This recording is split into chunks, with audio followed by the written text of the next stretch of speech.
background soi ani ta khanin kan share lo cheu ni chu asan chu an level chu ka thara ya kha hin turul tu lai chung kam takin on lu tu ma hianin ngaya chu wang chuanin min material ni sela chu chu tha hei hi tha he mi ka chiar lo chuan ka kim lo bi kam ti hi ka tiam leu lu ka kan ku thi mani chu hoi dia ka thir le hianin pi po kha ni chi a ona kan ko chua ka bookstore la kan vakala magazine chu from alo oma journal from alo oma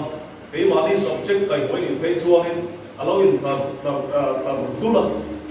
kha digest thei lo khop hi ruma kan seng lu ta chu exam chu dar kar thumania dar kar thungin library kan vadin thei lo time limit oma kham chung khanin kan ril ro om kha constructive takle om zerei taka kan pasiat chu aya question pakhat kan na lu tukin ta chwa lam main kan chei tem ti do ni la pass na om chu no qualify na om chu asan chu kan attempt kim teu tho mai khatian than optional pay para ta pay chuan attempt kim lo chuan qualify ngai no lo pin klim question panga om ta se panga ka attempt lo chuan ihungami imami isirami an attempt ta nang chu I thader general studies ate ro chuan khattaka soma pakwa te zia chuan pakhat te ro khachu ilo omit pakpo ni the alo makeup mai the chu ania chu bang chuan thil tam tak min an chiar bi kan an happy kan an ansaranal bi kan ti bakma khani material tak sen ko kan tu fi ta kha thil thu lo lu tu ni chu wang chuan in material te in reading source te kha in limit angai pakhat na chuan padina chuan writing practice ti nge nai kar khata voi di khatal exam condition situation anga in da anga ti chuanin in practice thina question lui te po ani thei mangma ni siam chu question po ni thei faculty member te win an fa chu po ni thei kha in practice anga in test thina chu chuan writing skill a develop thari ani lo chuan exam a ka siam to pak ti chuanin ek mai ni asan chu in siam zau phei chuan in bil ruwa kha chumi le khapu khami magazine mi chumi mi ti ka aron lam chuai ne eng verle in zia tu rakha in chiang lo wanga in answer a heroya tam tak in lo collect ko te in material collect kha a kum te le lo collect kha eng ma lo chang chuai ni chila soyam khan in reading source atra faculty te ne in rona nang mani ko ni thian tha te nang mani hiat na atra na hriu ma tha in mai ang china kha in bela na ti chuan in ziak thira chumi in bel in siara thanga in bilro mai ha ko ni thei thania kha in ziak chok thira chu chuan in writing skill de popanga midam ain et asiam chu ei kha ka lo thira ei han thira mani kan in porani chu ang mani in repeat ve lo ta go wangim writing practice ka that siali achan chu ka buzia the anal lo ka zia thapai lo thina chu wang chuan writing skill a ka ha thawang ka chiar ka zia chu phei thawang ti ngai khanin writing practice ka ti ngai lo chu UPSC a ka tla na chan ni a hria hoi de dan me lo lecture da nei chu ti chung chuan kan hun lai kha mark za dia a ka ni mark sam dia khan mark so ba te mark so ti ba te ba khan interview min ko na kha khapiam ba ka ni ngai lo ti ve det ila chuan trong voi lo de lo se voi ne ya hianin MCS ni lovin IPS te to ISM nan ko lo ni pon an ni zo mai thai ama ro chu eng kim bi pathian ben ro ta ni ya a chan ku zo ka an ta na chu ku zo ke ทียนเนี่ยที่เราเรียนรู้กันส่วนส่วนกันกินลงนั่นเต้กันตีลงเต้กันตีลงชุดเป็นโป๊ะเทียนกงมินโป๊ะนั่นโซ่แต่พอได้เห็นเป็นโป๊ะที่เซ่ถ้าอินริปินเตลงน้ำกันเชื่อถูกขึ้นชัวtinให้โซ่กันดีอ่ะกันเทียนมาใช่ไหมกันกัน society อันหัวเอ๊ะเนี่ยมาคือกินเดลติโค้งชี้กันดีอ่ะทุกตาละเต้ตรงพละเต้อามาเราชื่อเองเนี่ยหมดคุ้มที่ชัวร์นี่เรียกโอซ่ามีน้ำตะปนอันเราสวยต่อไม่ไทยเลยน้ำดีปนจูริติซาตะปนนี่อันนี้ไม่ไทยอัตโตเครียดยังไงอัตโตเครียดยังไงอามาเราชื่อเป็นชื่ออินคุ้มไล่โมพันอินโคมลงตีเต้ที่เป็นอันสวยขีดอินคุ้มตุ๊กตู่ที่ปนเต้องตาอามาเราชื่อเป็นส่วนจินโตเครียดยังไงแต่เราคิดว่าละเรียนเรียนจงใจเต้ใบบุญใจในอันนี้โมเบียดอีละไว้อินคุ้มเต้ที่ไม่ไทยที่ชุดข้างคัดตีลงอัดจูลลงตะตีท่านมาสอบอาจารย์สุบิริงเต้ที่กันที่เดียวดูว่าที่ซาชอบกันอยู่แล้วว่าถ้าเราดีกันดีอ่ะจู่บางส่วนกันถ้าเราหมุนตะโกให้ไว้ไก่ถั่วมาดีโกที่ซากันถึงตีไล่ว่า motivate เอ็มาดีโกenergy ทำกันได้ที่กระตุ้นจงใจเต้เบียกินวราเต้ที่กระชากกันดีในส่วนถ้าก็จะพวกนี้เสอินในด่านจู่คุยถึงเรื่องนี้อ่ะโฟมเต็มไม่ละไม่ละอินในไม่ละอ้ามาไอ้เราจู่พอตาละพูดตายไว้มันที่จู่ขาตาเดียวกับเดียวเนี่ยมันดับชาลูสิ่งโตเกี่ยวกับอะไรที่นักเชื่อมมาเท่ผมสกัดเท่เราเทโลนี่ก็ชวนทุกคนเดียวเสร็จอามาเราจู่อินทิลตุอินตาร์เก็ตนะครับอินเทียบมาสิ่งนั้นอินดาไปหมดเลยอินคุ้มไปยังไงอะมากันเล่นเดี๋ยวลบกันนะ UPSC ก็เดี๋ยวก็ที่รายการ UPSC บวชใส่เขาอันซีเต้ที่ดังท่าสู้ที่ท่านในนัวอามาสุดก็รู้ละมานี่เลยมานี่อินดาสันนั่นกันเลยอ่ะปักขัดมากระสมเลยอินดาวิวไปเต้นหลงพวกกันละรูปเอเต้นพวกอาตมุตุอาตกันเลยอามาเราสู้ไปตรงนี้หัวขัดยังก็เจ็บหูพาเนี่ยก็เลี้ยดกันตีข้าชิลงอาเต้ตีซ้ำก็สุดเป็นสิ่งนั้นอาจารย์เลยเดียเต้ก็สุดอาจารย์เลยเรียนเต้อาจารย์เลยโถนั่นเต้วิสัยที่ผมรู้สึกเต้พอดีนะมันเป็นหูพาเขียนเต้ก็สุดเลยละเอ็กซ์มาขัดที่มาเต้ก็สุดว่าที่ท่านก็สุดคู่มาเอ็กซ์มากันของเขาเลยขัดที่ท่านเลยไปทำดิวบินกงมาหน้าตีฟิสิกส์ขัดที่ก็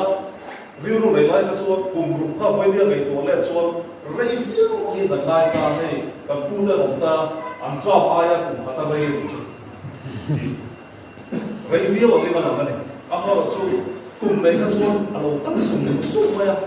อามาเราสู้อารมณ์ก็สุ่มกันที่ไล่ขาดมีฟิ้งที่ทลายเลยเองนี่ทลายที่เราเรียกว่าอารมณ์หัวเลยไหมอ่ะkalau lihat soal kalau cukup terus baik. Cuma ya soal kiante UPSC itu pun belum loh. Lihat itu dan tapi yang lama pun belum loh. State level lah pun lihat lain dan lo so tak anu kuiting. Jangan kuah hal ni. Kita kaya mania di motivation awak. Maka lo kan di lo dia mah. Cái bùi hi mà cái điều đó liền là thì cái thằng ông là mani là mani không mấy thế ông là thì cho nên nụ lệ qua thế ra thì mấy thế cái tiền khá mình support cho nên đồ thì cái siêu này business line là tao tổng này cái job here nên cho tiền cái tiền là tiền cái mình mua ya motor parts đồ cho mình đủ cái chân là kalau tujuan workshop kita kasih orang macam so atau mobile lama ni kita tujuan besok ni kita akan diangkatin kita nak tekan real rule kasih orang amai waktu lungkau leh kan ya kan siapa kan sirpui cinta kan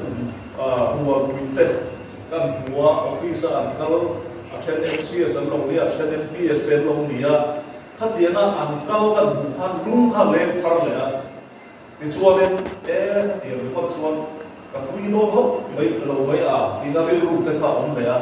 thì chuan lên MCS thì cần cái bé đấy thì sáng thì lên sổ World Cup cùng anh đi tới à khai lại khai đi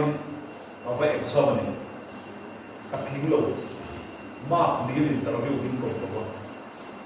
zir ko ka zir bung na lo ka background le ka le to sa chuang khan ka ba exam ni mark ni interview thính cổ đó World Cup ka em vui chắc World Cup zo ver chi ka exam ko ka chi le pi ka lai ka chi chi to ba ama su football World Cup FIFA World Cup ka em vui chắc ka de chu ka delegation ka duwe ti thau si kha nên athak hiểm có sẽ chứ khác biệt chúng ta về exam ta ba thì về lên cầu đúng không? Chuan exam tế đã chuyển trên các món kính lệ à, hết tiền cho nên thầy đúng đấy, thì cái là exam lệ à, thì cho nên cái exam khám thầy mà muốn đi MOC công an secretary tế hoặc là chuan cần sáng về lên điểm, cái này than cần chỉnh hậu ta, anh đi khá why chia thì nó nên là cái khắp vào lúc mà cái này các hiện khan MCS cái zone ta này chú lại chuan cái soi này đua chú Aizol cũng đâm xíu à cái chuan bên phía tổng thống nó rất im cũng ổn không mấy Aizol là cái chuan nên cái về là hùng boxing thật là nó phải là tụi Aizol mà im không cho hắn về tất cả này anh biết cái chuan cái struggle amai ở chỗ đủ na tất lệ ril ru bê đôn rum na khá này drive car tuan thế khá cũng quý rạ lộ thế cái này cái này cái chung khung background cái này to vào khá cái chỗ này chung brush up đâu khá này đâu mấy chỗ vào cho nên cũng quý rạp lộ va car khát tê khát tiền nó to sa ông chỉ na tụ về trong tê hiền cả room ở trong hiền cả study room ở trong hiền cả hội chùa cả cũng quý tê cái dụng thế na ô mi hết chút luồng mặt văn tìm theo bị cả cái tê cái cả cái ruin khát tiền khát cả một chỉ na ông hay ở chút hết tiền là ông chỉ chuan các bạn cái cái wisdom xia bị khai này khát tiền khát cái khung là rồi trong chút đủ ổn đại tất khát đi đó cái ba tuần chuan anh đi đó chuan full time business kalau kan kaya kan rumah le kasoyan kan rumah le do boxia chu bang chon pe zo khi ka khana ne ti na le lu ka siam fe la chu bang chon du om dai kan ta ta to le som thum ka pe to a chu bang chon le tai lu ma kha ni ma kha ania ka ri le ka ti kha ne kana ti kha dia chu bang chon le nang ni po poi ni a hian thei hiện class này trong sáng quang là chúng ta cần soi trong khá đến view ruộng ngày của nó xem là tụi lai chú sáng thì là sống thì là bản lý ở cái nông thôn ta development phát ổn mà dùng nó tới bộ hi line phát ổn mà hậu sập nó lệ sung lệ bay anh dùng cái page cho nên line đằng tấm tất cả không sẵn nào ổn thế chú vào cho nên in priority in thì chỉ là ngay mi quý rồng bò bureaucrat civil servant ni a thấy to thì chúng ta phải bill ru chúa mi mà ni ăn quý mi phim rồng bò full time này in lúa hậu sẵn nó công sổ thì nó hậu sẵn nó công ta school để trả lời cái gì vậy nào hậu sẵn thì ăn trả lời tục midang ta na bang so na di thei na kung atan ko pathian ramatan ko at tham tu ama chu ka soi na ki chu khet hian na kha ama sa in coaching class ang honga ta ka thi ve chan mấy te an ti na pang na in priority se la nai hemi line thi nge line tam hemi line na di chuan ku la kan soi som tha in bil lo mai tu le tu la implement tu mu la kala ya ka nên làm personal experience làm đầu tiên chia tổ nát đấy, khác nắng mani khác điểm em khác điểm waste là wa in lộ thiên nó thể là thủ bên in real siêu gần siam fel ngai te khalai kha kan share chu ni a chu in khet hiam thei tu ngai la din engani a subject ni ka chuan so yang kha hei optional ne yang chi te optional ang chi te na mo ni ka chuan in background ne na te point fear na in comfortable na kha thian ten chu a tha hemi subject thi a tha ti a tuizom ni a a tha a scoring ti ang chi te kham kha no la in te kha kan soi tel le wa general studies te tu da na ti chu a common fe na kan tui lo ve hemi big exam ta chuan kan tu chok thi ma ngai ama optional chu tu la hian kan tu lai kha party ni tu la hian pakhat ni general studies se azau ko ni la fia chu optional le chu pakhat chu ani ka sa in tui da na kan khiam lo tui da ani chuan eng ma hi scoring lo ta lo chuan thian ten eng amo an soya chu min chu scoring a ma ko tha thei ti kha a chu ti wang chu lo tui lo ka chu score ka ta thei chu lo chu ma chuan in tui da be ka thang la ka hi ta full time in u me ka mo chung ka chu in dedicate ta thei ma to ki chu ngai ni chu hiam la tin chu da soya kha writing practice like clean te tha chu le ma in material chu da soya kha tam tak bazar a internet a library a mai thei magazine do ra ma engking digital world ba no to digital a chang po tam tak a chu limit hiam lo in limit anga ti chuan in practice thi anga ti chuan in ho thing ma ama lo chu pakhat te kan soi le tu chu in bil ruwa tu na ta so na ko enge hei hi lo ho thing lo pal tai la all back na enge ka tiam ti ro ka chu ka ti ko te la nai ti ka am pam ne lo bin hei ka bianga u bi ka te ka bianga u fu mo le te ka chu family din mura se te po ne na ma ni din mura se te po ne na ama chu hemi ya ka lo ho thing lo pal ne chuan he ta hian hei hi ka tiam te blueprint ta tha đâu này lộ về mấy mấy cái bộ phá cho cái rồi riêng làm số này em ta thấy chưa thà thế thà tiếng lòng tắt lại personal experience feel lại ta nó mà đi teaching thế là đi em rồi ta ama cho nó mà đi phụ nam lại in lâu introspect thế nan in ngày tuổi này in lâu xem thế nan lại nó mà đi in cầu dễ là tuổi này in prepare nó không à cái quay của ta chứ share số này lòng lúc này